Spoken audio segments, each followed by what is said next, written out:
조갑제 TV 시청자 여러분 안녕하십니까. 2018년 11월 18일입니다.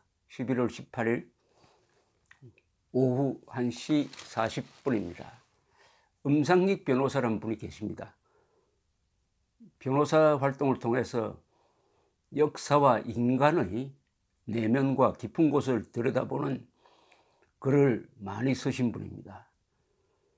최근에는 한 2년 전입니다만은 친일 마녀 사냥이라는 책을 썼습니다. 조갑제닷컴에서 나왔습니다.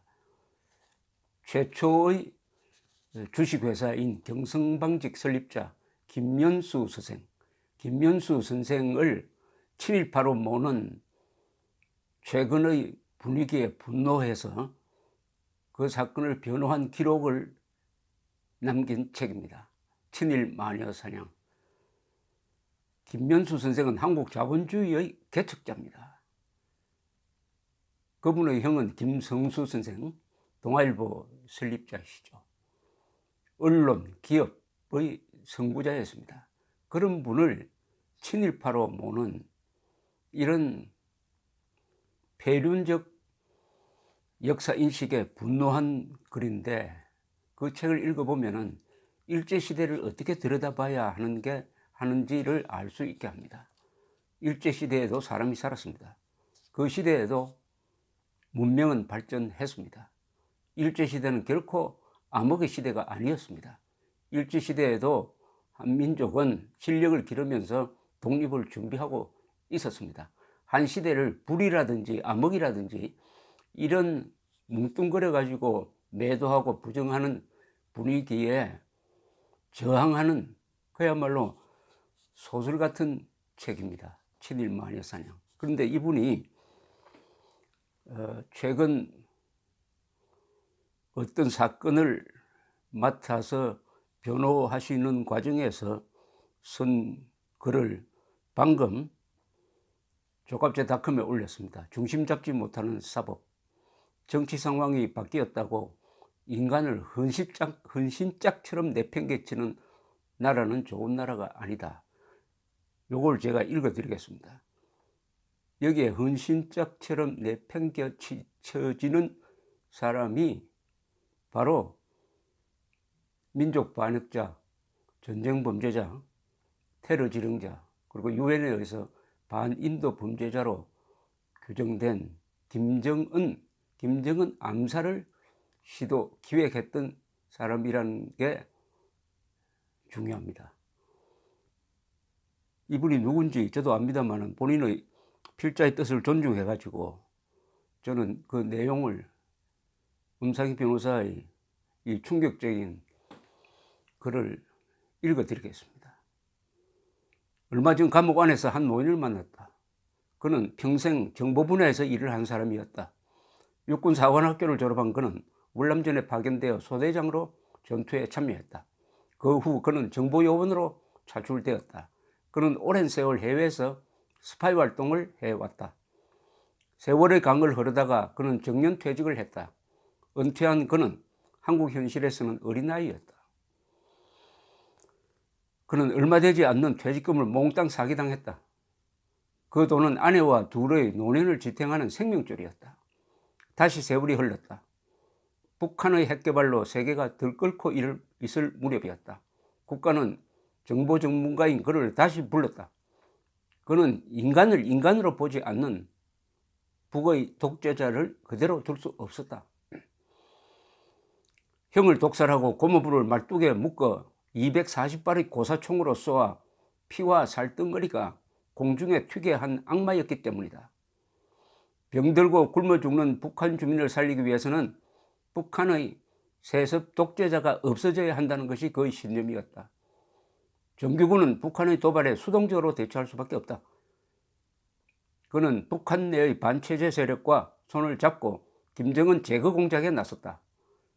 독재자만 없어지면 북한이 중국이나 베트남같이 개방되고 한반도는 자유복지의 따뜻한 사회가 된다고 믿었다. 그러나 성공일보 직전에 그 계획이 발각되고 그 실체가 노출되어 버렸다. 분노한 김정은은 조선중앙통신 등 모든 북한의 매체를 통해 남한에 있는 그를 꼭 처단하겠다고 성명을 발표했다. 북한은 한국 정부에 그를 넘기라고 강력하게 요구했다. 그가 계속 남쪽에서 존재할 경우라도 그의 생명줄은 끊어놓겠다고 선언했다. 박균 정권은 그를 어두운 감옥에 넣어버렸다. 80이 1년 남은 노인이 된 그는 서서히 죽어가고 있었다. 평화무대인 지금의 시각에서 보면 그 행동이 시대에 맞지 않을 수도 있다. 그러나 1년 전만 해도 한반도 주위에 미 항공모함이 배치되고 괌에서 비행기가 떠서 북을 초토화하겠다는 위협의 소리들이 돌아다녔다. 그런 상황에서 북한의 독재자를 제거해 남북의 평화를 이루겠다는 그는 비난받을 만한 행동을 한 것은 아닌 것 같았다. 변호사를 오래 해오다 보면 첩보전의 최일선에서 희생되는 사람들을 들어보았다. 지금 시중에는 공작이라는 영화가 흥행하고 있다. 한번 써먹고 무책임하게 폐기해버린 대북 공작원의 운명을 그린 작품이다. 해외에서 북과 첩보전을 벌이다가 뒷골목에서 목숨을 잃은 사람들도 있다. 그들은 소리 없는 전쟁터에서 이 사회를 지켜준 이름 없는 영웅들이다. 내가 감옥에서 만난 노인도 북한의 김정은이 역설적으로 확실하게 증언해준 애국자였다. 노인이 된 정보 전문가인 그가 감옥 안에서 흘리는 하얀 눈물을 나는 보았다. 그는 또 다른 모습의 순교자였다. 사람마다 깊이와 질감이 있다. 그걸 인격이라고 한다. 국가도 마찬가지다. 격이 있어야 한다. 정치 상황이 바뀌었다고 인간을 헌신짝처럼 내팽개치는 나라는 좋은 나라가 아니다. 박근혜 정권 시절의 국정원장들이 모두 국고손실죄로 감옥에 들어가 있다. 적폐청산의 차원에서 잘못이 있으면 처벌되어야 한다. 그러나 이상한 건 그들에게 억지로 회계관계 공무원에게만 적용되는 법률을 적용해서 감옥에 있게 하는 점이다. 보수 정권 시절에는 보수의 입맛에 맞게 법이 적용됐다. 진보 정권에서는 이념에 순종하는 형태로 죄형 법정주의가 유린되고 있다. 법이 중심을 잡지 못하고 있는 것 같다. 이 글은 많은 시사를 합니다. 그리고 많은 쟁점을 안고 있습니다. 첫째, 김정은 제거 공작이 있었다는 사실입니다. 정보기관 차원에서. 그리고 이게 발각되었다는 점입니다. 그리고 김정은이가 이 김정은 제거 공작을 지휘한 사람을 지명해가지고 제거하라는 선전선동을 했다는 사람입니다. 사실입니다. 그리고 정권이 바뀌었습니다. 김정은 제거 공작 지휘자가 지금 감옥에 들어가 있습니다. 나이가 80입니다.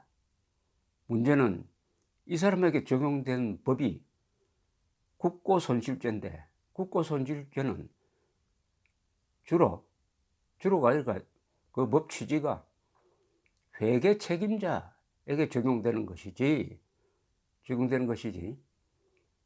회계 책임자 위에 있는 그 조직의 대표에게 적용되는 것은 아니라는 관례입니다. 그런데 이 죄로 들어가 있다고, 그래서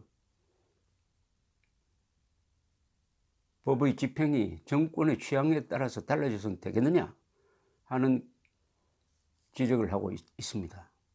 첫째 문제는 김정은 제거 공작의 정당성입니다. 한반도에서 지금 김정은만 제거되고 김정은 추종자들만 제거되면은 그 숫자가 뭐 한 몇십 명이 되든지 몇천 명이 되든지 7,500만 국민은 평화롭게 살 수가 있습니다. 히틀러 암살이 실패했습니다. 1944년에 있었던. 그러나 그 히틀러 암살에 참여했던 사람은 독일에서 지금 의인으로 추앙되고 있습니다. 그때 히틀러가 죽었더라면 전쟁 빨리 끝났을 거예요. 마찬가지로 지금 김정은이가 제거된다면 대한민국은 자유를 맞게 됩니다. 그 공작을 한 사람은 지금 비록 실패했지만 의로운 사람입니다. 안중근 의사 같은 사람입니다. 안중근 의사 같은 사람이에요. 이런 사람은 대한민국이 망하지 않는 한 보호를 해야 합니다. 보호를 할 책임이 국가에 있습니다. 국가는 원래 애국자를 어떤 경우에도 보호하고 반역자를 어떤 경우에도 처단하는 것을 존재 이유로 하고 있습니다. 왜냐? 공동체를 지키기 위해서입니다. 대한민국의 공동체, 대한민국이란 공동체는 5천만의 안전을 지켜야 할 책임이 있습니다. 공동체를 지키기 위해서 5천만의 생명과 자유를 지키기 위해서 음지에서 노력했던 사람은 대한민국이 책임지고 지켜내야 합니다. 그런데 지켜내기는커녕 지금 감옥에 넣어놓고 있습니다. 그러면은 결과적으로는 이게 김정은이 원하는 대로 된 겁니다.